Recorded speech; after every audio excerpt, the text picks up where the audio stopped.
ইয়ে কি মজা! আজকে হচ্ছে সেই দিন যেদিনকে আমি আমার ফাটা পাটাকে ঘষে মেজে করে নেব চকচকে।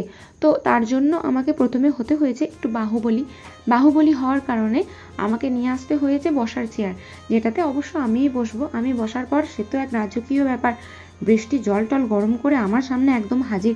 জলটার মধ্যে অল্প একটুখানি শ্যাম্পু, এক চিমটে নুন এসব দিয়ে দিল।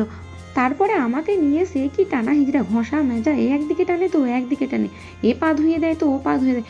বলি হ্যাঁ গো থামো থামো, এবারে আমার পাটা সুরসুরি লাগছে। এই দেখো বেরিয়েছে সেই আমার ফাটা মার্কা পা, এটাকেই আজকে ঘষে মেজে করবে চকচকে, আর হয়ে যাবে আমার পাটা কিউট কিউট কিউট কিউট। আমার আবার যত ঢং, পা কখনো কিউট হয়? পা ওই ঘষে মেজে ফর্সাই হয়, দুদিন পর আবার নোংরা হয়। দেখো এখানে আমাকে দুজন দু পায়ে বেশ ভালো করে ঘষে ঘষে ঘষে ঘষে মাসাজ করে দিচ্ছে। আমার থেকে মনে হচ্ছে বৃষ্টির আনন্দটা বেশি হচ্ছে। মাসাজটা আমি নিলেও মনে হচ্ছে বৃষ্টি যেন বেশি খুশি হয়েছে।